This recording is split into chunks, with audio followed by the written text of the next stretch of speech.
today we are going to do a boundary read.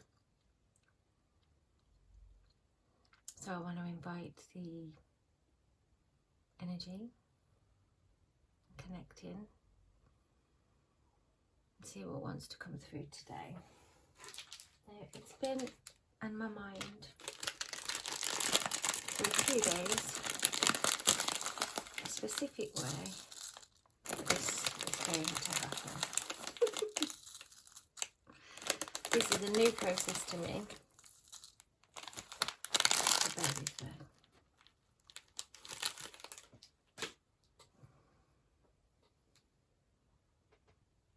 Okay.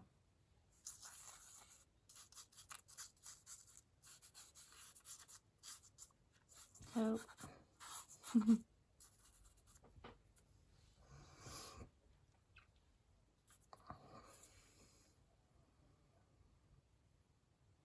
getting a sense of someone from the objects that I've brought to create this session today. Someone who enjoys time at the beach, walking in nature. Roses may be particularly important, but also smells might be particularly important. And the energy is light, and it's like sunlight, warm, gentle.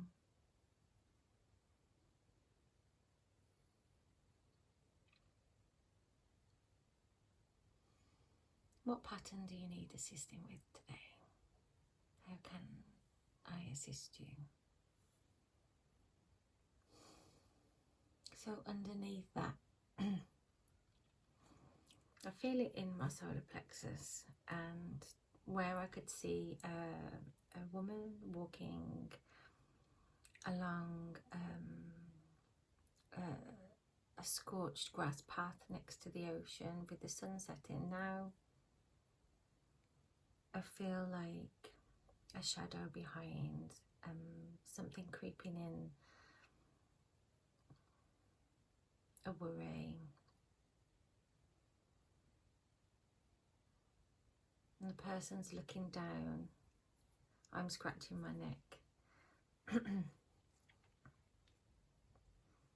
feel kind of awkward, is probably the best way to put it. And I'm drawn to the heart space.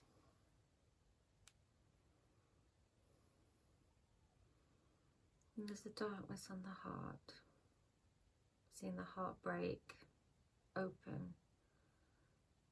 And light returns. I was like shining out like a beacon, but now like in darkness. Frightened, alone.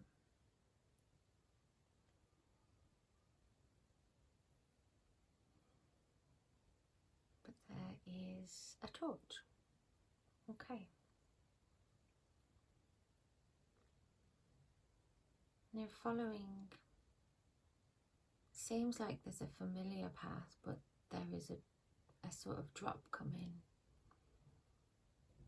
It seems like you have to walk down across the beach, down this path, to get to, I'm being shown a house, but it could be your place of solitude. And you can see the house along the beach. The lights are on, it looks warm and inviting. But this darkness that's following, this worry, is getting closer. Or not closer, but you're in anticipation of it. It's you can forget it for a few moments, so but it's always there. And in the heart space now, I'm seeing like 2 blue birds making a nest in the spring, and then it quite quickly turns to winter. Okay.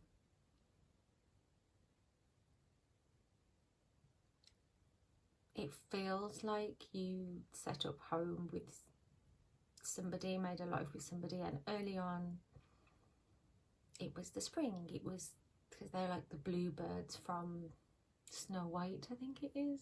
So it was fairy tale, and then quite quickly it turned not fairy tale. And now, even though you are enjoying your life as much as you can, it's more, it still creeps in. And the way that it's described is like there's this cycle of you keeping them happy to keep the peace, but then quite quickly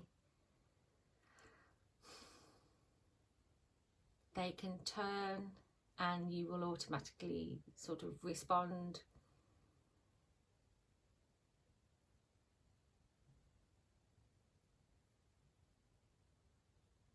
I'm going to get a card to clarify first, but you know, you'll do your best to make, you know, that basically they huff, you jump until they're not huffing anymore, and then you can get back onto your walk, and this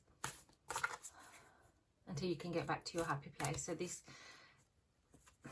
downward, this path that I've seen that's kind of unsafe and rocky in the dark with a flashlight probably makes more sense to you at the pattern. But let me pull a card and see. We've got right, you're not their emotional life jacket.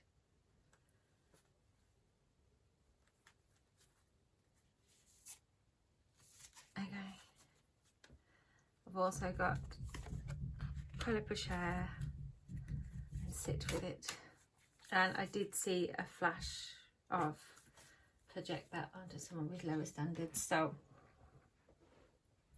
right. You're not emotional life jacket. Someone pulls you into their low mood far too often. And at first it was fine. And at first you thought you were helping. And then after a period of time, you realised you weren't helping, in a sense that they didn't need necessarily help. They just weren't kicking. They weren't trying to help themselves out of anything. They just,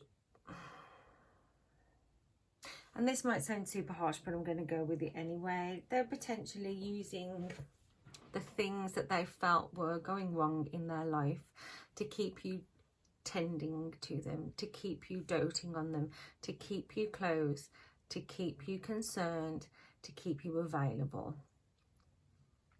And I can feel that in my throat. So I am assuming that that's hit home for someone.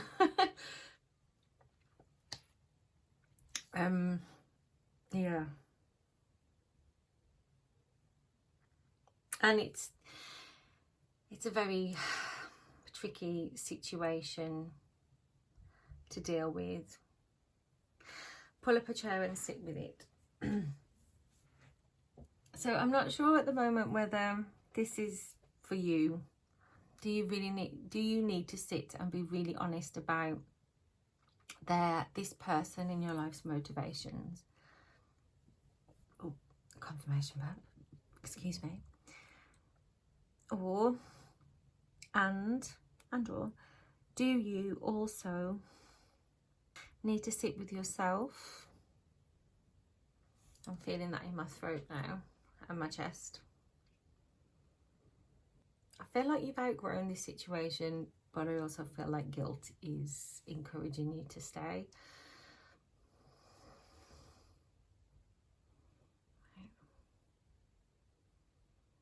Okay, hang on.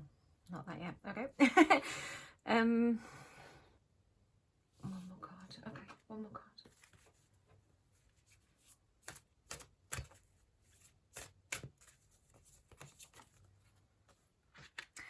Yeah. stop flirting with what you've outgrown is basically no is a full sentence. Use it. Okay, excellent. So excuse me, little seashell, I'm gonna have to scoot you up there. So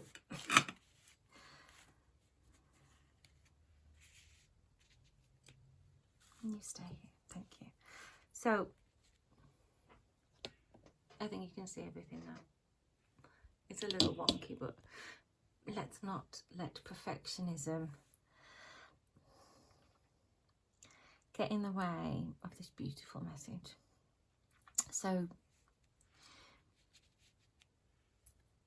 stop flirting with what you've already outgrown. As I was saying, I feel like you've outgrown the situation. You keep trying to make it fit.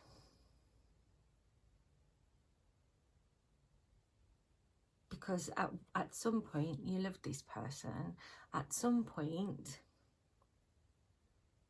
you had a future with them, and it was a bright future. And I wouldn't be surprised if the next card I pulled out, if I were to pull another card out, would be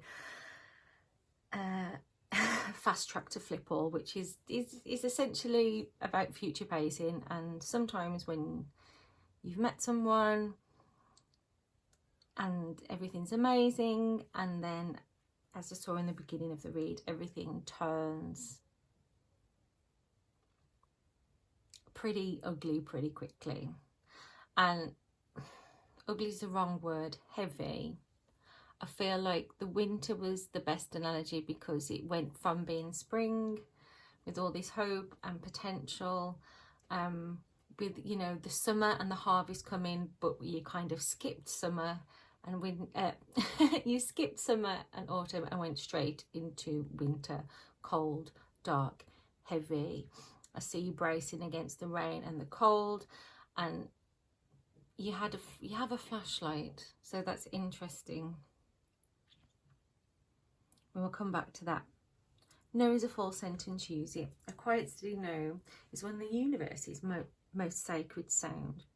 On one level, you keep trying to make this fit. You keep hoping it will be a yes, but you already know it's a no. And every time you say no, every time you say yes when you mean no, the place that you've growing into, or the place that you want to move to, gets further and further away. And you're not their emotional life jacket. So if this person is using their,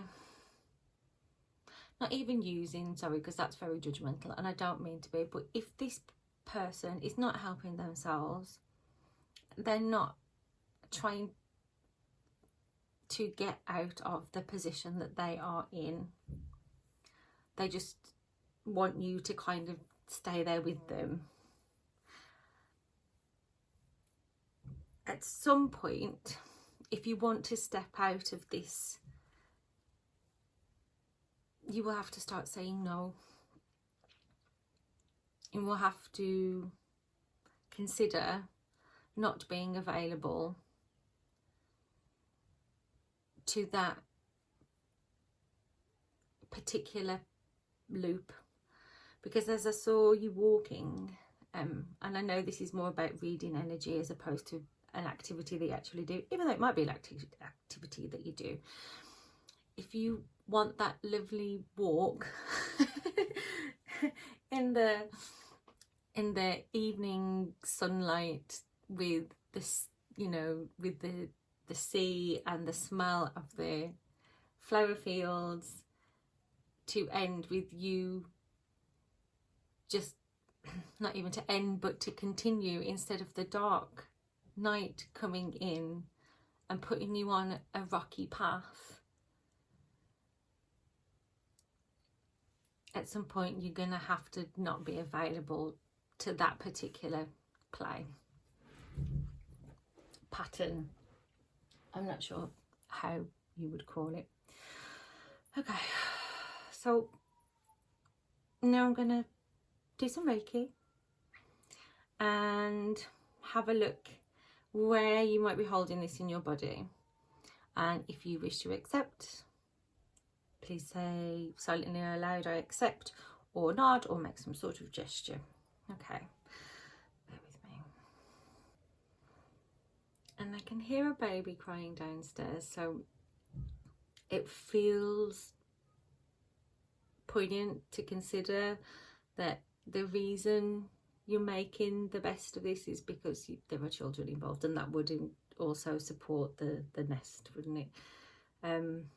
But as with every read of this nature, take what resonates and leave what doesn't. So starting the crow, what's going on here? So I can see, like, and it's the same with most families to have shared friends and shared connections.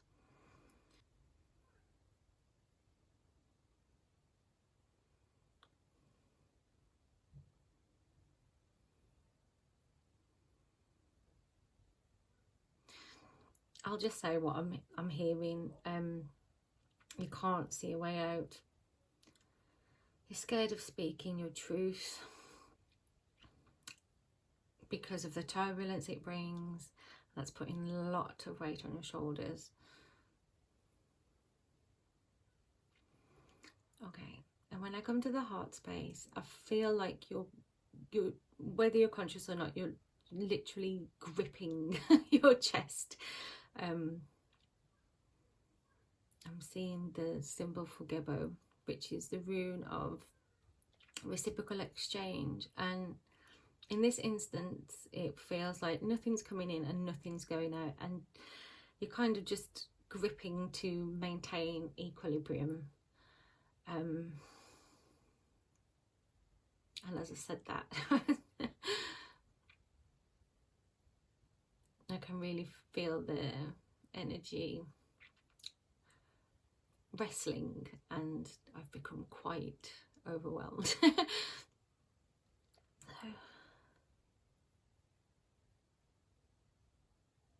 I've just heard, why didn't they just stay away? If they didn't want to be here.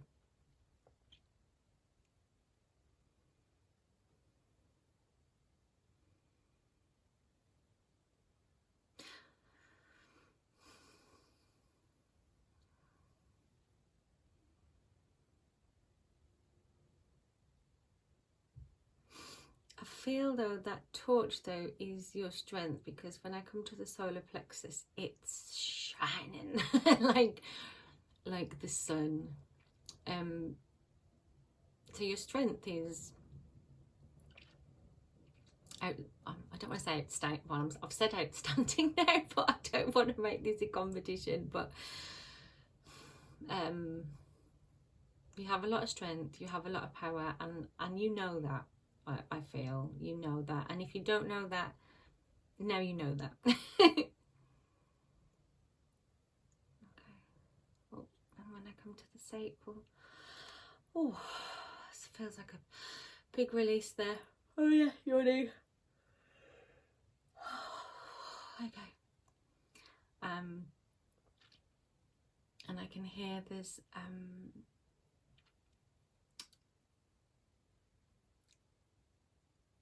it's a transmission of the jungle medicine women. Womb is not a place to store fear and pain. Womb is a place to create and give birth to life. Oh, okay. And I've got really, really hot, so you might be sensing that too. You might feel, I don't know where you'll feel this in your body, but pay attention as to where you're feeling it, because it may be different. Reiki energy has its own intelligence, and will go where it needs to go. Okay, so when I get to the root, I'm seeing like a dead a dead tree, and that doesn't mean like anything's died or is rotten or anything. Quite often in shamanic journeys we use that sort of imagery to access the lower realms, and this isn't necessarily a dark or dangerous place, but it is a place of alchemy. It can be a place of where we go to find shadow selves.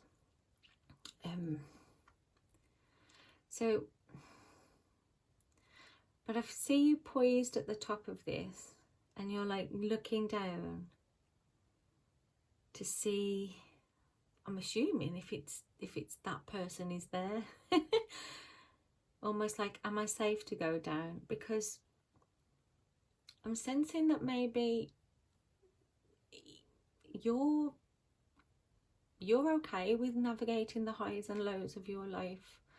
I'm not saying you particularly enjoy the low times, but I don't feel like it sends you out of control so much. So I'm seeing now on that, I'm going back to the original image, it's not when you're just navigating the downward, like the low, I can see a stairway.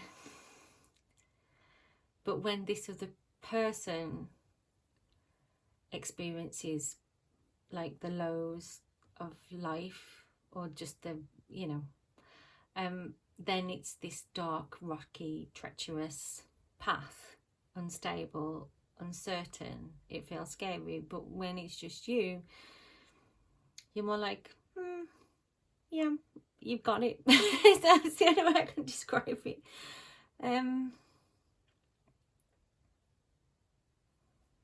Oh, okay.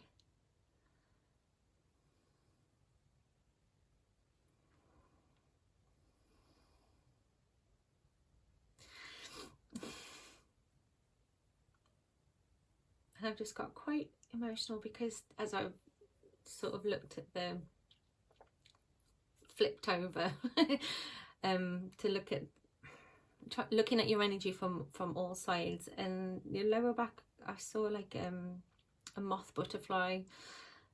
Let me explain. Recently in one of my journeys, I came across a moth and a butterfly, and then throughout my days afterwards I just saw a lot of moths and butterflies, and I'll just say it as a new beginning. I don't know why I needed to tell you about my shamanic journey. Just that I saw a lot of butterflies, and the energy that came in with it did feel like a new beginning. So unless there's anything else, I'm going to leave that there. No, okay. So thank you if you're still here for watching this reading, and I hope this finds the person or people it's meant for, and that this has helped you in some way. So if it has, please like, subscribe, let me know in the comments, and I hope to see you again soon.